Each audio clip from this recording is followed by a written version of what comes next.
अस्सलाम वालेकुम। वालेकुम अस्सलाम। वालेकुम अस्सलाम सर। ठीक है, चलो इसको स्टार्ट करते हैं। ये हमारा सेशन है इंटरव्यू की तैयारी के हवाले से। तो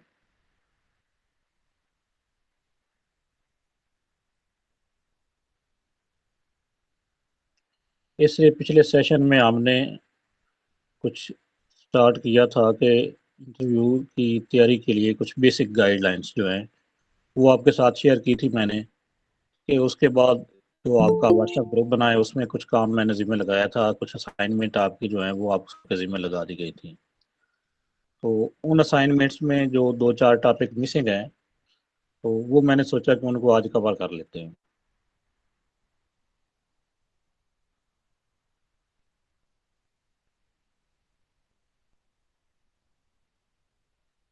तो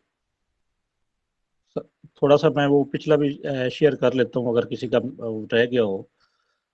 ठीक है, इसके अलावा वो मैंने अपने यूट्यूब चैनल पे भी अपलोड कर दी, वहाँ से भी आप सुन सकते हैं। तो जो मेन एरियाज हमने डिस्कस किए थे,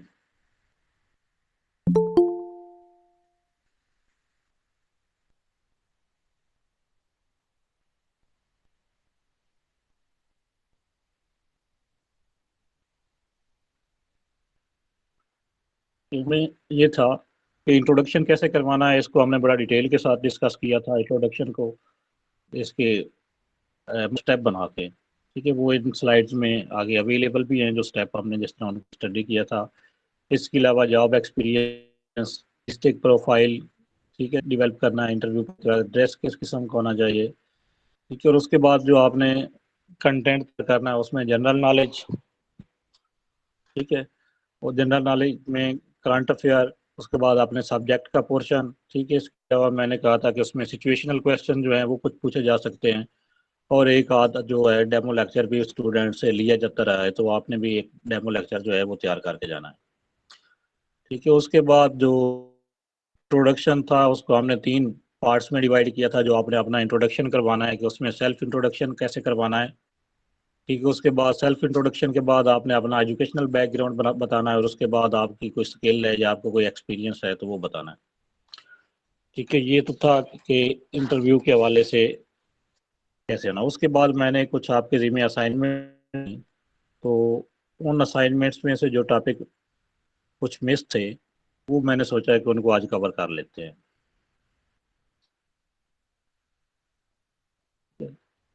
तो हिस्ट्री ऑफ एजुकेशन और एजुकेशनल पॉलिसीज के हवाले से जो है वो मैंने असाइनमेंट में नहीं लगाई थी, तो इसमें आज हम उनको कवर करेंगे। ठीक है, ये सिंपली सिलेबस लिखा हुआ है, तो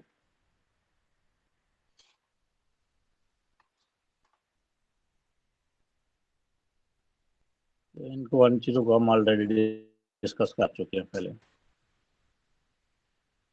है, तो सबसे पहले है कि एजुकेशन क्या है। Education is derived from two Latin words, educare और एजुकेरे। ठीक है, educare it means to nourish, to bring up, to raise, इसका मतलब होता है परवरिश करना, परवान चढ़ाना। ठीक है, और एजुसेरे का मतलब है to lead out, to draw out, रहनुमाई करना या रास्ता दिखाना, इन मीनिंग्स में ये इस्तेमाल होते हैं। ठीक है, उसके बाद ये दो बड़ी इंपॉर्टेंट डेफिनेशन है एजुकेशन की। उसमें पहली डेफिनेशन है, ये प्लाटो की डेफिनेशन है, education in player at the right moment. और उसके बाद एरिस्टोटल की डेफिनेशन है कि education is the creation of sound mind in a sound body. बहुत सी बुक्स में जो है वो इसको गलती से ये प्लाटो के नाम से भी डेफिनेशन लिखी हुई है, तो ये आपने ये याद रखनी है कि ये एरिस्टोटल की डेफिनेशन है। ठीक है, उसके बाद जो है टाइप्स ऑफ एजुकेशन है, formal education, non formal education और इनफॉर्मल एजुकेशन। ठीक है, ये बेसिक कंसेप्ट तो आप लोगों ने ज़ाहिर है टेस्ट दे लिया है, तो ये आप को आते होंगे ये बेसिक कंसेप्ट।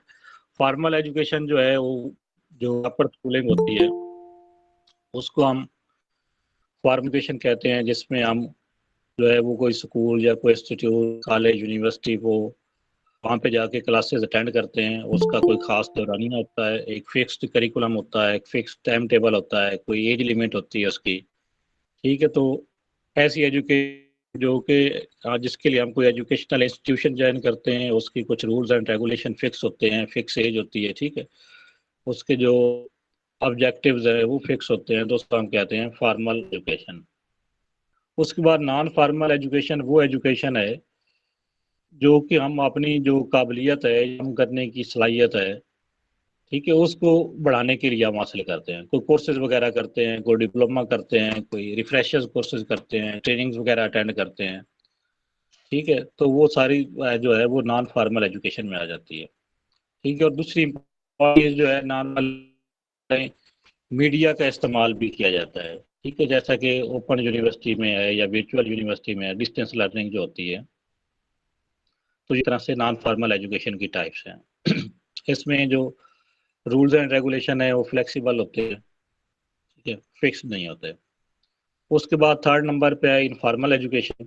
इनफॉर्मल एजुकेशन से मुराद वो एजुकेशन है जो एक बच्चा अपने माशरे से, अपनी सोसाइटी से सीखता है। वो अपने घर में पेरेंट्स के पास बैठता है, उनसे एजुकेशन हासिल करता है, उसके बाद वो बाहर जाता है, वहाँ से उसको कुछ एजुकेशन मिलती है, अपने फ्रेंड्स के साथ खेलता है तो वहाँ से उसको एजुकेशन मिलती है। तो ये है इनफॉर्मल एजुकेशन। क्लियर है यहाँ तक? Yes sir. जी सर। उसके बाद एलिमेंट्स ऑफ एजुकेशन, ये चार हैं: ऑब्जेक्टिव, करिकुलम, टीचिंग मेथड और इवैल्यूएशन, ठीक है। तो यहाँ पे जो एलिमेंट्स हैं आप, इसमें सबसे पहले नंबर पे हमने रखा है ऑब्जेक्टिव्स को। तो यहाँ पे जो तीन टर्म्स हैं वो यूज होती हैं: एम्स, गोल्स और ऑब्जेक्टिव। तो थोड़ा सा हम इनको डिफरेंशिएट कर लेते हैं कि एम्स, गोल और ऑब्जेक्टिव में क्या फ़र्क होता है। एम्स जो है वो हमारी नेशनल एक्सपेक्टेशंस होती है कि हम अपने एजुकेशनल सिस्टम से क्या अचीव करना चाह रहे हैं, ठीक है। जो हमने एक एक्सपेक्टेशन या क्वार बनाई होती हैं एजुकेशनल सिस्टम के साथ नेशनल लेवल पे, उनको हम एम्स कहते हैं। इसकी एग्जांपल होगी कि मिसाल के तौर पर हमारा मकसद क्या है कि हम अब बच्चे को एक अच्छा शहरी बनाएंगे, एक कानून पसंद शहरी बनाएंगे, ठीक है, एक अच्छा मुसलमान बनाएंगे। तो ये हमारे एम्स हैं, ठीक है। उसके बाद होते हैं गोल्स। गोल जो हैं ये सब्जेक्ट वाइज होते हैं, ठीक है। मिसाल के तौर पर बच्चों को अगर स्कूल में कंप्यूटर का सब्जेक्ट पढ़ा रहे हैं तो कंप्यूटर का सब्जेक्ट पढ़ाने का क्या मकसद है, ठीक है, वो हमारा गोल है। तो बच्चों के अंदर जो है टेक्नोलॉजी के हवाले से अवेयरनेस पैदा करना, ठीक है, उनको कंप्यूटर की तालीम की तरफ राग़िब करना, ठीक है। और उसके बाद अगर हम इस्लामियात पढ़ा रहे हैं तो इस्लामियात पढ़ाने का हमारा मकसद क्या है बच्चों को। तो गोल जो हैं ये सब्जेक्ट लेवल पे होते हैं। उसके बाद थर्ड इसमें है ऑब्जेक्ट। ऑब्जेक्टिव जो होते हैं ये हम जो उस दिन कोई क्लास लेने जा रहे होते हैं, वो आधे घंटे की क्लास हो, 40 मिनट की या 1 घंटे की, तो उस क्लास के, उस पीरियड के जो मकासद होते हैं उनको हम ऑब्जेक्टिव कहते हैं, ठीक है। कि हम उस एक स्पेसिफिक टाइम में, उस हाफ आवर में या 1 आवर में जो कुछ हम अचीव करने जा रहे होते हैं वो हमारे ऑब्जेक्टिव होते हैं, ठीक है। इसके लिए हम एक टर्म यूज करें ऑब्जेक्टिव्स के लिए कि ऑब्जेक्टिव्स जो है वो स्मार्ट होते हैं। यहाँ पे स्मार्ट का मकसद क्या होता है? मतलब होता है, एस का मतलब होता है स्पेसिफिक स्मार्ट में, एम का मतलब होता है मेजरेबल, ठीक है। ए का मतलब, ए जो है वो उसका है स्टैंड फॉर है attainable, R stand for rational, और टी का है टाइम फ्रेम। कि हम ये कि ऑब्जेक्टिव्स के अंदर ये खसूसियात होनी चाहिए कि ऑब्जेक्टिव स्पेसिफिक होते हैं, मेजरेबल होते हैं, अटेनेबल होते हैं, रैशनल होते हैं और टाइम बाउंड होते हैं, टाइम फ्रेम्ड होते हैं, ठीक है। उसके बाद सेकंड चीज जो इसमें है वो है रैशनल था या रिलायबल थे?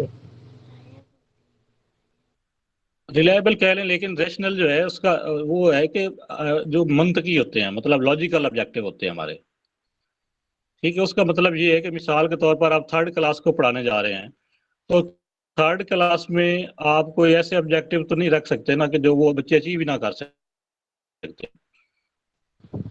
जी सर, ठीक है। ठीक तो हो गया।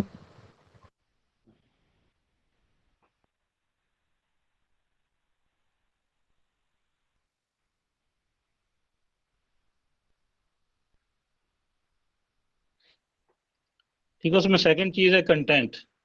अच्छा, ये है कि जो मैंने कहा था कि एम्स जो हैं, एम्स जो हम ऑब्जेक्टिव जो होते हैं ये उसकी फिलॉसफी के अकॉर्डिंग होते हैं, ठीक है।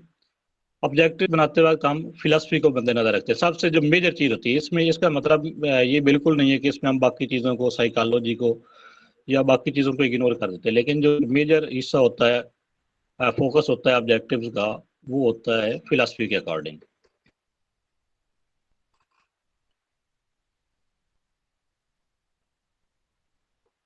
दूसरी चीज़ इसमें है कंटेंट। ये करिकुलम लिखा गया है, यहाँ पे हमने कंटेंट लिखना था। तो कंटेंट जो है वो ये होता है कि हमने उन ऑब्जेक्टिव्स के असूल के लिए मटेरियल या मवाद बच्चों को क्या क्या प्रोवाइड करना है, वो कंटेंट आ जाएगा, ठीक है। और कंटेंट जो है ये कल्चरल बेस्ड होते हैं, ठीक है। जिस किस्म का किसी कौम का कल्चर होता है उस तरह का कंटेंट उनका शामिल किया जाता है। तो उसके बाद थर्ड चीज़ जो है वो इसमें टीचिंग मेथड्स हैं, ठीक है। पेडागोजी इसमें कि जो कंटेंट ने सिलेक्ट किया है वो स्टूडेंट्स को पढ़ाना किस तरह है, ठीक है। तो टीचिंग मेथड जो है इस पे ज़्यादा जो फोकस होता है टीचिंग मेथड सिलेक्ट करते वक्त, वो होता है एजुकेशनल साइकोलॉजी का, ठीक है। फोर्थ चीज़ इसमें है एलिवेशन, कि हम ये एंड पे देखते हैं कि जो कुछ हमने कंटेंट बच्चों को दिया है और उसके हवाले से जो हमने टीचिंग मेथड अप्लाई किया है तो वो कितना सक्सेसफुल रहा है, ठीक है। उसका इम्पैक्ट कितना हुआ है उसको हम एंड पे मेजर करते हैं, इवेलुएट करते हैं। क्या या हमारा कंटेंट या हमारा टीचिंग मेथड जो है उसके ज़रिए हमारे ऑब्जेक्टिव्स अचीव हुए हैं या हासिल नहीं हो सके, तो वो इवेलुएशन कहलाएगी। ये चार चीज़ इसमें, ठीक है। बाद है फाउंडेशंस ऑफ एजुकेशन। इसमें पहले नंबर पर है फिलासफिकल फाउंडेशन, फिर साइकोलॉजिकल फाउंडेशन और फिर है सोशियोलॉजिकल फाउंडेशन, ठीक है। ये मेन टाइप्स मैंने लिखी है, इसके अलावा और भी हो सकती हैं, हिस्टोरिकल फाउंडेशन हो सकती हैं, इकोनॉमिकल फाउंडेशन भी हो सकती हैं, ठीक है। तो इसमें ये जो आज हम इसको यहाँ पे डिस्कस करेंगे, ये हम सिर्फ सोशियोलॉजिकल फाउंडेशन को डिस्कस करेंगे। फिलासफिकल या साइकोलॉजिकल जो है वो हम अलग डिटेल से पढ़ेंगे। तो सोशियोलॉजी पहले देखते हैं। सोशियोलॉजी क्या होती है? It is study of society. मुआशरे के इल्म को, मुतालिया को सोशियोलॉजी कहा जाता है। The term was first coined by Comte linking the Latin socius and Greek word logos.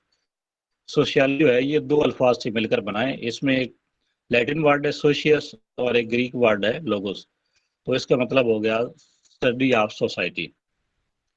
उसके बाद इसमें है कल्चर, ठीक है। कल्चर का मतलब क्या होता है? एक्सेप्टेड वे ऑफ लाइफ, कि एक जिंदगी गुजारने का एक तरीका जो राइज हो जाता है उसको हम कल्चर कहते हैं, ठीक है। उसके बाद कल्चर के तीन एलिमेंट्स हैं, यूनिवर्सल, स्पेशलिटीज और अल्टरनेटिव्स। यूनिवर्सल से मुराद वो कल्चर के एलिमेंट्स हैं जिनको पूरी सोसाइटी फॉलो कर रही होती है, ठीक है। जैसे हम मुसलमान हैं तो सारे मुसलमान नमाज पढ़ते हैं, सारे मुसलमान हज करने जाते हैं, तो ये एक यूनिवर्सल वैल्यूज है हमारी, ठीक है। उसके बाद स्पेशलिटीज हैं वो वैल्यूज जो सोसाइटी के सब ग्रुप्स तक महदूद होती हैं। सोसाइटी का कोई एक ग्रुप जो है वो उनको फॉलो कर रहा होता है, ठीक है। अगर आप मुस्लिम के अगर सब ग्रुप्स बना लें, सुन्नी या जो मुख्तलिफ फिरके होते हैं, तो आगे आपको उसमें से कुछ स्पेशलिटीज नज़र आ जाएंगी। अगर हम पाकिस्तानी माशरे की बात करें, ठीक है, तो पाकिस्तान में मुख्तलिफ इलाकों के अंदर मुख्तलिफ जो है कल्चर हमारा चेंज होता रहता है। सिंध में जाए तो वहाँ पे कल्चर थोड़ा सा डिफरेंट नज़र आए, पंजाब में अलग होगा, केपी के अलग होगा। तो अगर हम एक मजमूई पाकिस्तानी कल्चर की बात कर रहा हूँ तो ये अलग हमारे सब ग्रुप्स बन जाएंगे। तो इनमें जो किसी खास इलाके तक महदूद जो सकाफत है उसको हम स्पेशलिटीज़ में ले आएंगे, ठीक है। इस तरह सोसाइटी के सब ग्रुप्स, जैसे आम सी एग्जांपल जो पहले भी मैं देता हूँ कि जैसे वुकला वो ब्लैक कोट हैं तो वो एक स्पेशलिटीज़ है उनके लिए। अल्टरनेटिव वो चीज़ें होती हैं जो चेंज हो रही होती हैं, बदल रही होती हैं, जो बाकी कुछ चीज़ों की जगह ले रही होती है। जैसे रोटी है तो उसकी जगह पे बर्गर है या पिज़्ज़ा वगैरह आ गया है तो वो उसके अल्टरनेटिव है। क्लियर है जहाँ तक कोई है क्वेश्चन? यस सर, क्लियर है।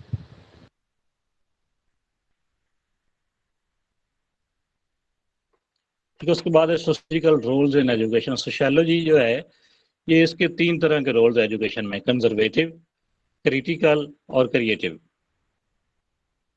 कंजर्वेटिव का मतलब है कि जिसमें जो ट्रेडिशंस होती हैं उनको फॉलो किया जाता है, उनमें किसी किस्म की कोई चेंजिंग नहीं की जाती, चेंज को रिजेस्ट किया जाता है। तो इस रोल को हम कहते हैं कंजर्वेटिव रोल।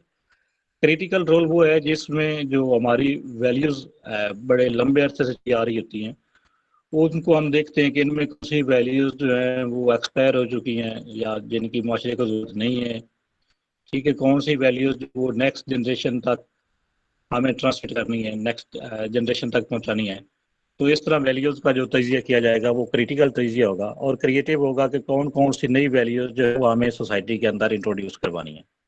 तो ये 3 तरह के रोल जो है ये सोशियोलॉजी का प्ले करती है।